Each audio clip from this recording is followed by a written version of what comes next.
Por que The Last of Us faz tanto sucesso? Andei provocando vocês um pouco nos stories nos últimos dias, perguntando a opinião de vocês. Por que Last of Us faz tanto sucesso? Muitos responderam quesitos técnicos e estão absolutamente corretos. Se os quesitos técnicos não tivessem bons, a série e o jogo não fariam tanto sucesso, concordo. O jogo é um dos mais caros da história, é feito com uma jogabilidade incrível, gráficos sensacionais para a época que foi lançado e uma história das mais comoventes da indústria dos videogames. A série é baseada nisso.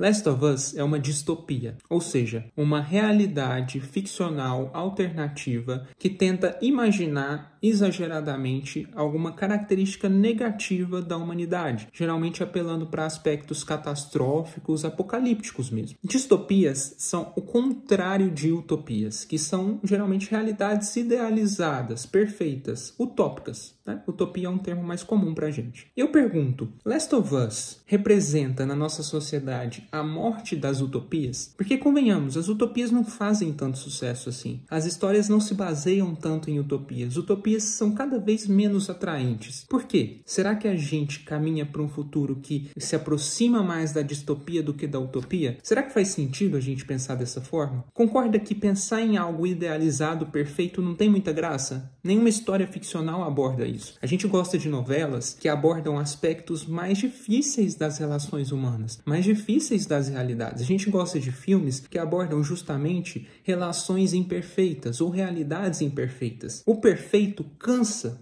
O perfeito é tão surreal quanto o imperfeito exagerado. Então, a gente se identifica mais com algo que aparentemente é mais realista. Muita gente usou essa palavra para me descrever Last of Us quando eu perguntei. É mais realista, mas não deixa de ser uma distopia. Como assim realista? É realista porque mostra as relações humanas mais cruas, as relações humanas aprofundadas mais cruas, como a gente encontra no dia a dia, às vezes com um pouco de exagero ou não, entende? Então, as utopias, de fato, não atraem tanto quanto as distopias, e Last of Us representa muito isso. A gente tem na história várias distopias muito famosas, como, por exemplo, as obras de Aldous Huxley e as obras de George Orwell. Distopias atraem a gente porque fazem a gente imaginar o lado cruel da humanidade, o lado perverso da humanidade, e como a gente caminha para isso se a gente continuar reforçando esse lado que a gente vê tanto por aí. Mas Last of Us também se conecta com a gente quando fala de sobrevivência, e a gente realmente, para sobreviver, acaba se conectando mais com coisas negativas. Não é que a gente se conecta mais com coisas negativas, melhor dizendo,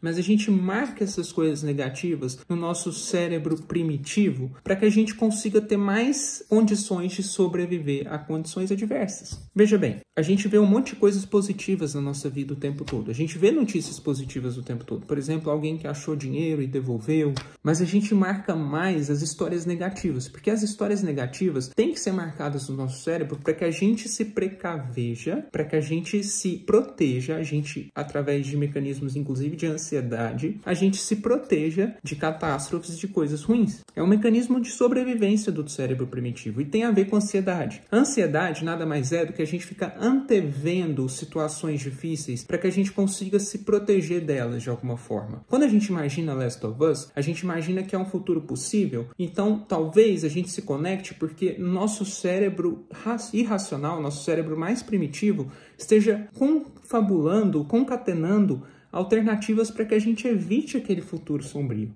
Entende? Faz sentido? Não adianta negar. A gente tem um radar mais apurado, aguçado para coisas negativas. Tanto é que nos noticiários, as notícias boas marcam infinitamente menos do que as notícias ruins. Coisas negativas despertam uma marcação, inclusive dopaminérgica. Como eu falei, é o cérebro primitivo entrando em ação para que a gente sobreviva enquanto indivíduos e enquanto espécie coletiva. Last of Us, diferente de outros enredos apocalípticos e de outras histórias apocalípticas, não nos poupa de detalhes sórdidos das humanidades. Elas nos mostram detalhes, por exemplo, de pessoas se executando, de uns matando os outros, de uns passando os outros para trás, de pessoas priorizando a sobrevivência ao invés da benevolência, da caridade e de prosperidade entre pares. A gente vê no Last of Us pessoas de fato sendo animalescas em alguns momentos. E não há nada mais humano do que ser animal de vez em quando.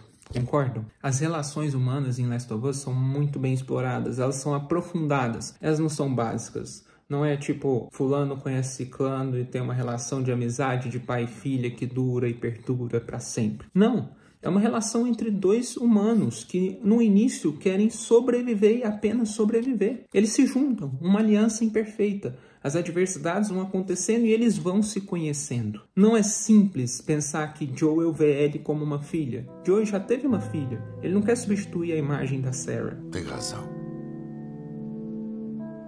Você não é minha filha.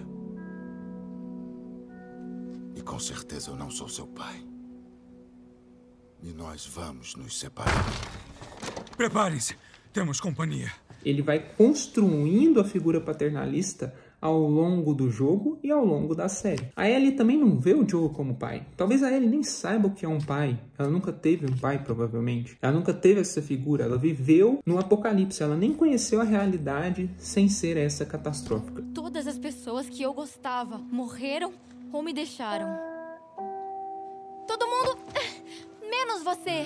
E não diga que eu ficaria mais segura com outra pessoa, porque na verdade eu só teria mais medo. Mas ela vai construindo, porque o Joel é a única pessoa que ela conhece, a única pessoa que pode levar ela a alguma coisa. E os dois estão procurando sentido num mundo que não tem muito sentido. Outro aspecto que a gente precisa muito pensar é quem sobrevive em Last of Us. Quem está sobrevivendo depois de 30 anos de catástrofe? Depois de 30 anos de invasão fúngica zumbi, 30 anos de infectados enchendo o saco e humanos criando conglomerados para se destruir com a intenção de se proteger. Quem está sobrevivendo geralmente é quem tem uma intenção de vida, um sentido de vida, um propósito de vida além de si mesmo. Por exemplo, alguém que acredita fazer parte de uma comunidade que visa o bem da própria humanidade. O irmão do Joel, por exemplo, Tommy, ele se engrenhou em algumas comunidades que visavam algo além de si mesmo. Os vagalumes, a própria Fedra, que tinha a intenção maior de proteger a humanidade contra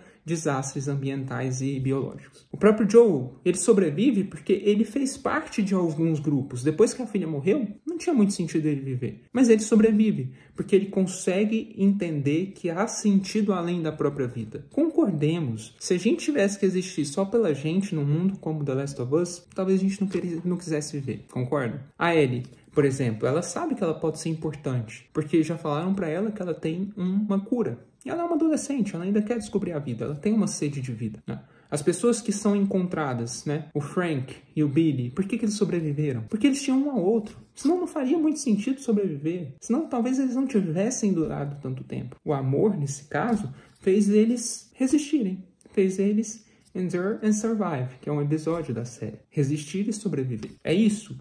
E isso faz a gente pensar muito em sentido e propósito na nossa própria vida. Geralmente, as pessoas que têm um sentido e um propósito mais forte de vida são aquelas que encontram eles justamente em algo maior do que si próprios, maior do que a gente mesmo. Por exemplo, uma mãe que quer proteger um filho, um irmão mais velho que quer proteger um irmão mais novo com leucemia e deficiente auditivo. Percebe? Quando a gente encontrar algo para viver além da gente mesmo, e não vamos ser utópicos aqui, tá?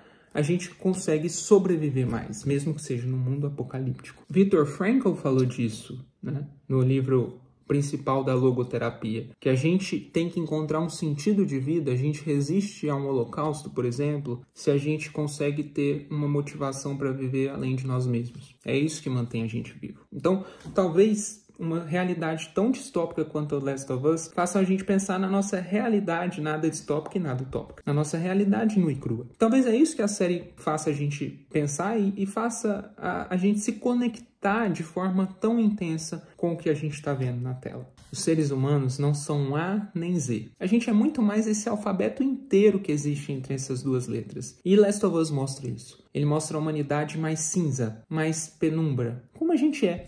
Todos nós somos isso tudo que a gente está vendo. Todos nós, em alguma situação, podemos ser perversos. Em outras situações, podemos ser benevolentes. Para proteger os nossos, a gente faz muita coisa que a gente nem gostaria, nem imaginaria. Para atacar as pessoas que a gente considera que são contrárias a gente, de grupos externos, a gente faz coisas cruéis que a gente condena quando a gente vai para a igreja, por exemplo. E é isso que a série mostra. E é por isso que ela é tão sensacional assim. Se você não está acompanhando, sugiro acompanhar. É uma história bem legal, pesada, mas muito legal, muito interessante. E espero que vocês tenham gostado desse vídeo. Se tiverem gostado, compartilhem, curtam, tá? É importante pra gente aqui que produz conteúdo e aguardo vocês para mais vídeos.